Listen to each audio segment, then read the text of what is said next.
The FBI is on the case of a missing Texas man they say bragged about stealing thousands of dollars from a Mexican cartel and then disappear just 2 hours later. On March 24th, 2023, Eric Tadeo Ramirez goes into this nightclub bragging about how he stole $50,000 from the Cartel del Noreste, a brutal Mexican gang. Now, he thought he was safe in the U.S., but soon discovered how horribly wrong he was. Here are some Americans who messed with the wrong cartels. Knowledge says that people have gone into that police station and never come out. They're never seen again. So what happened to me has happened to others, and I'm a survivor. June 2013, Ronald James Wooden was arrested by the police, but he sensed that something was wrong. He soon discovered that this police force worked for a deadly cartel, and his day was about to go very bad. Wooden and his Mexican-born wife Carmen moved to Taxco, lured by its rich history in silver jewelry. Being a craftsman, they set up a workshop hoping to build a peaceful life. However, their dream would quickly turn into this nightmare when a neighbor, a former cop, who claimed to belong to a local drug cartel, demanded a 10,000 peso monthly protection payment. Wooden, defiant and principled, refused. He would even file a criminal charge against this cartel member. But what he didn't realize was that he was dealing with a gang that had an influence on the justice system. June 2013, the threats escalated when the neighbor brandished a machete and vowed to dismember Wooden and send him back to America in pieces. Desperate, the police were called, but when they arrived, they immediately targeted Wooden, accusing him of being drunk and disturbing the peace, charges he vehemently denied. The officers didn't care what he had to say. They would drag him into their vehicle and take him to the station. Here, he was thrown to the ground and beaten with fists and rifle butts. The cops also tightened his handcuffs and stood on him to cause more excruciating pain. As he would stay at the station, he would take a look around and see that a lot of people were killed here, with all the blood stains on the walls. Well, they beat me for around 4 hours, close to 4 hours. And some would get tired, and then others would come in, and then others would get tired, others come in, and I guess they couldn't believe I didn't pass out. Now, his wife Carmen, who followed behind as he was taken to the police station, waited outside in fear. After hours of anxiety, she was asked to pay 200 pesos, which was about $12 for Wooden's release. She quickly rushed him to a hospital because of his broken bones. Wooden's ordeal, though sadly very common in Mexico, drew significant attention because he is an American citizen. So in 2013, a U.S. federal judge ordered a criminal investigation into his beating, an unusual move in a country where such abuses often go unpunished. 1 year later, this investigation by the Human Rights Defense Commission in Guerrero confirmed that Taxco police had illegally detained Wooden and brutally beaten him, and then lied about it. The city's former police chief, Eruviel Salado Chavez, was later arrested on charges of organized crime and kidnapping, linked to the Guerreros Unidos. They blamed this gang for about 100 bodies found in mass graves around Taxco and the nearby city of Iguala. The federal government also believes that 43 college students who disappeared in Iguala in 2014 were kidnapped by corrupt municipal police and handed over to the Guerreros Unidos, who allegedly killed him. Now, initially, Wooden filed a criminal complaint but withdrew it after being warned at the magistrate's office. He was told they were planning to make him disappear if he continues to press charges. Besides physical damage, Wooden's equipment was stolen, and as a result of his near-death experience, he and Carmen fled Taxco, moving frequently to evade danger. His injuries and financial strain also prevented him from securing new projects. As he reflects on this ordeal, Wooden remains acutely aware of the peril he escaped. The FBI is on the case of a missing Texas man they say bragged about stealing thousands of dollars from a Mexican cartel and then disappear just 2 hours later. On March 24th, 2023, in the dark hours just past midnight, Eric Tadeo, with a bloodied face, desperately tries jumping from a moving truck crossing into Mexico, but unseen hands yank him back into the abyss. He messed with the wrong cartel, and now his fate was sealed. Eric Tadeo Ramirez, a resident of Laredo, Texas, made a grave mistake that would soon alter his life irreparably. On this night, Ramirez, emboldened by alcohol and perhaps a misplaced sense of invincibility, began bragging about a significant theft. He boasted to partygoers and over a phone call to a woman about stealing $50,000 from the Cartel del Nordeste, a formidable affiliate of the infamous Los Zetas cartel. The Northeast Cartel, also known as Cartel del Nordeste or CDN, is one of the most feared and ruthless criminal organizations in Mexico, known for their extreme violence and tight control of regions like Nuevo Laredo. The cartel emerged from the remnants of the Zetas, inheriting their brutal tactics and expanding their influence through terror and corruption. One of the main reasons the CDN is not to be trifled with is their extensive use of violence and terror to maintain control and expand their operations. They engage in a wide array of criminal activities including drug trafficking, extortion, and human smuggling. Their methods include kidnappings, often targeting migrants and those who attempt to aid them. These kidnappings aren't only for profit but a way to exert dominance and instill fear. Despite how dangerous this cartel is, Eric seemed proud of stealing from him. He wouldn't show any fear as he bragged about it, and he actually wanted people around him in the club to listen to him. Maybe he was looking for some form of respect. What he forgot was the fact that, even though he lived in the US, he was a few miles away from the border in Texas, and the cartel's been known to cross over all the time. They would have their bases all over the place, and this gang would pursue their enemies as long as their location was known. The CDN is notorious for its public displays of violence. They've been known to carry out executions and leave bodies all over the place as a warning to others. In a gruesome incident, they left nearly 24 bodies hanging from a bridge or dismembered and dumped in public areas. Their violence isn't limited to civilians, though. The CDN also targets law enforcement, leading to a significant increase in the murders of police officers. From 2019 to 2022, there were several reported murders of police in regions like Nuevo León, with the CDN being the primary suspect. Now, these attacks are often a broader effort to intimidate and control local authority, ensuring their compliance or silencing any resistance. Given these factors, now Eric's actions against the CDN were particularly dangerous. The cartel's established reputation for swift and brutal retaliation and their comprehensive surveillance systems, with their ability to corrupt and coerce local authorities, made any confrontation with them a highly perilous endeavor. Now, we can guess that the cartel had agents within that bar where Eric was bragging. Just after midnight, the repercussions of Ramirez's bravado became starkly apparent. Witnesses at the party reported that 2 or 3 masked men, arriving in a blue Dodge pickup truck, forcibly grabbed Ramirez. They would assault him and drag him towards the truck. This truck was registered to the mother of one of the kidnappers, Jonathan Cabriales. An hour later, security footage captured a harrowing scene. Eric, bloodied and desperate, tried to escape the moving vehicle as it crossed the international bridge into Nuevo Laredo, Mexico. His attempts were futile as he was pulled back into that truck with brutal force. This footage is still being held by the FBI. March 25th, 2023, Eric's girlfriend and sister, horrified by the night's events, immediately contacted the police. Due to the cross-border nature of the crime and the involvement of a powerful cartel, the FBI quickly became involved. 2 days later, there was a break in the case. The investigation had progressed rapidly, and on this date, U.S. Customs and Border Protection officers arrested Jonathan Cabriales as he entered into the United States in the same blue Dodge pickup truck used in the kidnapping. Under interrogation, Cabriales admitted to his role in the abduction, implicating 3 other accomplices who remained at large. Now, this arrest provides crucial details about the operation, but did little to alleviate the growing fears about Eric's fate. In April 2023, both American and Mexican authorities intensified their efforts to locate Ramirez. Despite extensive searches and public appeals, his whereabouts remained unknown. The involvement of the Cartel del Nordeste, notorious for its sophisticated evasion tactics, complicated rescue efforts. As of now, Ramirez remains missing, a ghost in the shadows of cartel retribution. 2009, Benjamin Learon, an American living in Chihuahua, Mexico, challenged the cartel to stop their activities. What followed might be one of the most horrific incidents involving an American and the cartel.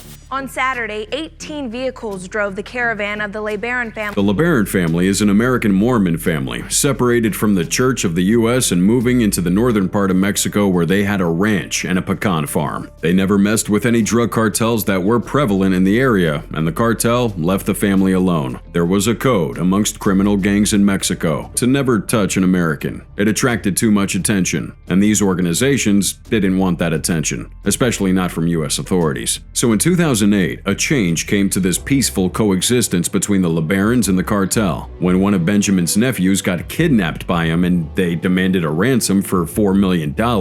The Learon family was wealthy and well-connected, so the government stepped in, and this boy was released without any ransom being paid. Now everyone was happy to have this done and over with, but Benjamin was furious and decided that enough was enough. He was going to confront these cartels that operated in Chihuahua. Guys, this would include the Sinaloa cartel and the Juarez cartel. So as you can guess, things were going to get messed up. Now to make things even worse, Benjamin was going around to police stations and government offices, campaigning that the cartel activities must end. Naturally, people avoided confronting the cartel. Being from a powerful family though, this guy was all motivated to take actions, to threaten the cartel, and even stocking up on guns for protection. All this activity caught the attention of Jose Elriquín Escajeda, who was a high-ranking member of the Ciudad Juarez cartel. Now they sent the Learon family all kinds of warnings, but they got even more persistent with their campaigns. This led to Elriquín placing a hit on Benjamin. July 7th, 2009, SUVs arrive at Benjamin Learon's place, and 15 men armed with guns jump out of those vehicles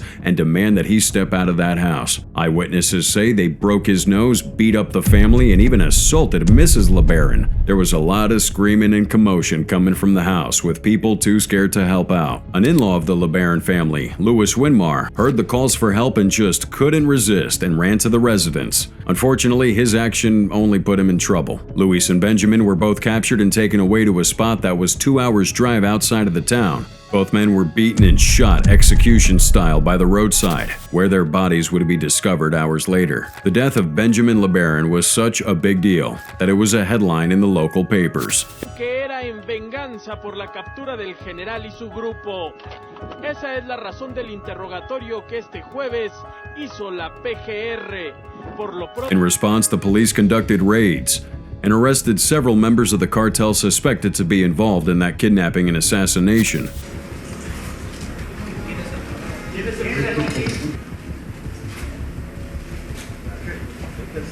Some months later, the cartel boss, Escajeda, was also apprehended. Everybody assumed this was the end, but unfortunately, the cartel wasn't done with the Learons. What happens next is unimaginable and horrible in the deepest sense. The Ciudad Juarez would go under the radar for a time as the Learons continued their efforts to crack down their movement and activities around their territories. The family also invited heavy police presence around the region, making the cartel real frustrated. And on November 4th, 2019, 10 years after Benjamin's murder, the cartel struck the Learons once again. Only this time, it would be much worse. That morning, 3 women from the American wing of the Learon family, with settlements in La Mora, drove in a convoy along with 12 children. They were on their way to a wedding when they found their path blocked by the La Linea gang, a leading faction in the Ciudad Juarez cartel. A woman would step out of the car to identify herself with her hands raised. She had assumed that the cartel had mistaken them for a rival gang, but she was terribly wrong. Instead, they shot her point blank in the chest, and then they would unload bullets on everybody else.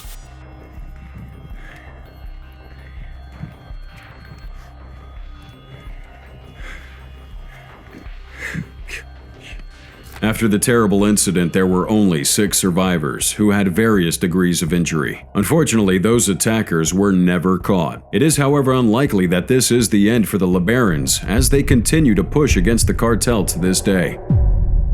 December 2nd, 1984, Dennis and Rose Carlson, along with another Jehovah's Witness couple, knocked on the doors of a Guadalajara drug lord's home. They had no clue what was coming, a mistake that would change their lives forever. Dennis and Rose were originally from Redding, California, and they moved to Guadalajara to continue their mission for the Jehovah's Witness Church. According to residents in the area, Jehovah's Witnesses had been enjoying a good reception from the locals, even venturing off into the mountains where the cartel bosses had their homes. While people generally avoided these areas, it looks like Jehovah's Witnesses enjoyed some special privileges. Maybe being an American missionary is a twofer. However, things would change when the organization started getting intel that some DEA agents were in town. From that moment, every American became a suspect. Unfortunately for the missionary couple, they continued to believe they were above the gang violence. That was beginning to eat up northern Mexico at that time. Gang violence was rampant, and people were being assassinated left and right. Locals knew to stay away and never venture near the home of anyone belonging to an organization, but these missionaries were practically dining with the devil. And on December 2nd, 1984, Dennis and Rose had gone knocking on the door of one of these gang bosses,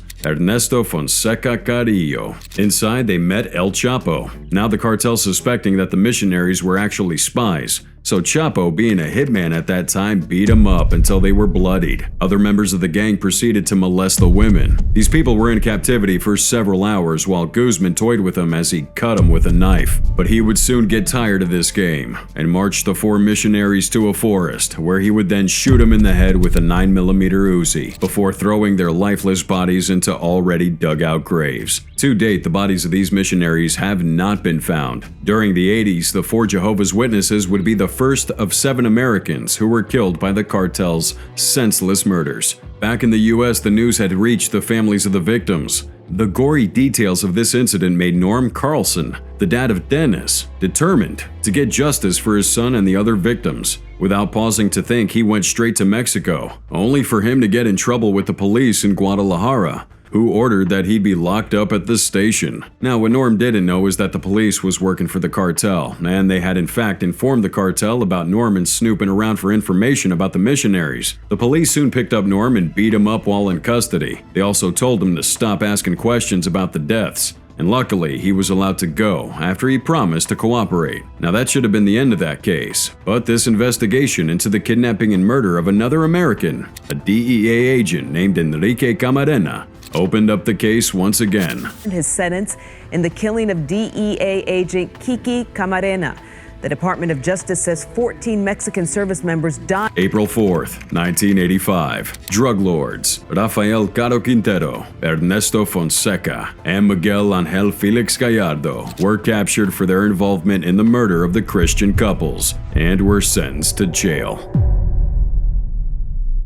Smuggler turned DEA informant Barry Seal was murdered in 2 bursts of machine gun fire in East Baton Rouge. April 1983. Barry Seal, a pilot for the Medellin cartel, had surrendered to the federal authorities. However, that would be the beginning of a new life, for which he paid the ultimate price. March 28, 1984, American pilot Barry Seal started this dangerous mission on behalf of the U.S. government as he went undercover as a pilot for the Medellin cartel. This mission put him at the center of the world's largest cartel operation. Barry was no ordinary aviator. His talents had earned him a spot in aviation history. As a former Trans World Airlines captain, his expertise in the cockpit was matched only by his taste for danger. In 1976, Barry's introduction to the cartel was orchestrated by a series of dubious acquaintances. His flair for flying low and avoiding radar had caught the attention of the cartel's emissaries. They needed someone who can navigate their maze of illicit trade routes without raising suspicion,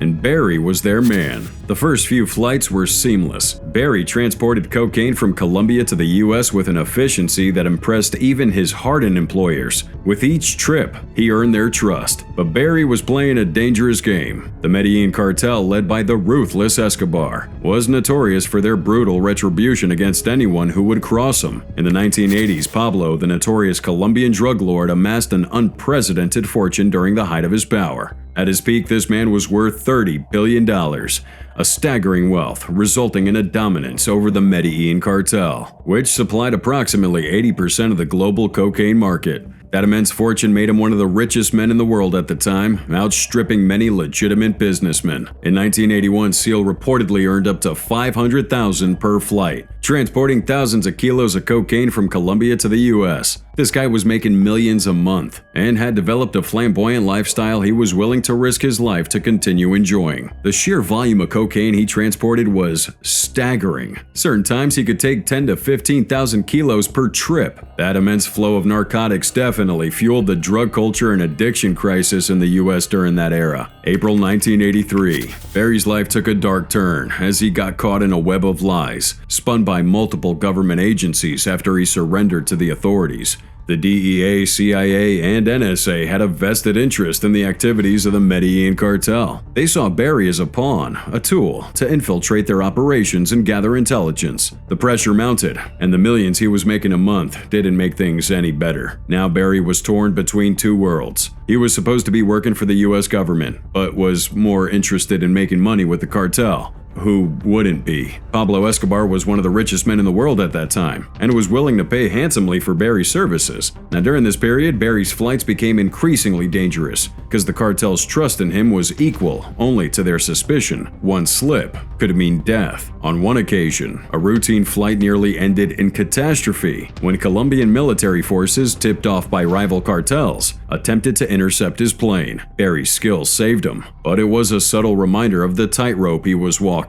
So despite escalating risk, Barry continued his double life. His dual allegiance to the cartel and US government created a constant state of unease. Now the cartel, unaware of his cooperation with the Americans, grew more reliant on his services. Meanwhile, Barry fed crucial information back to his handlers, information that was instrumental in understanding the cartel's operations. On July 19, 1983, Barry's duplicity had reached its peak with Operation Screamer, a mission devised by the DEA. He was tasked with photographing high-ranking cartel members during a cocaine handoff in Nicaragua. The photos would provide irrefutable evidence of the cartel's involvement in drug trafficking and implicate the Nicaraguan government. Barry's covert operation was a success, but his fate was sealed. These pictures were explosive, even leading to a political scandal in Washington, D.C. The White House was embroiled with this Iran-Contra affair and found itself mired in controversy. So while the government is scrambling to manage their fallout, Barry was left exposed, as the Medellin would quickly discover the identity of the traitor. Barry's life was in great danger, and in this desperate bid for protection, he entered witness protection. But his notoriety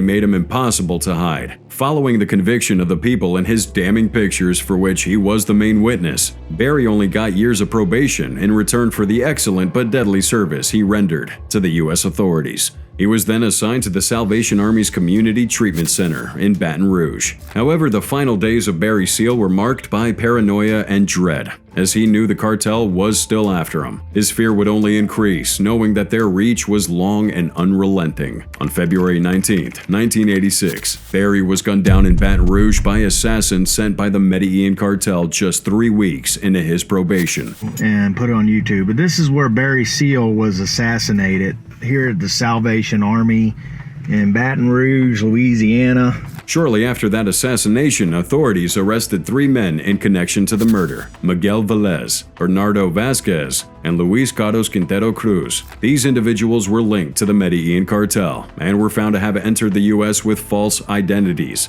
The arrests occurred within days of the killing, making a swift response by law enforcement. In March 1987, during the trial, it was revealed that Velez, Vasquez, and Quintero Cruz had been hired by the cartel to eliminate Seal due to his cooperation with the U.S. authorities. Testimonies and evidence presented would show extensive planning and execution of that assassination, indicating the cartel's desperation to silence Seal. These men were convicted and sentenced to life, a significant blow to the Medellin cartel's operation. Looking into that assassination closer, they saw a complex web of cartel activity and connection. It was discovered that Seal's murder had been orchestrated by high-ranking cartel members, including Jose Gonzalo Rodriguez Gacha, one of Escobar's top lieutenants, who was later killed in a raid by the Colombian government. The assassination of Seal shows how far the cartel will go to protect their interests and deal with anyone who messes with them.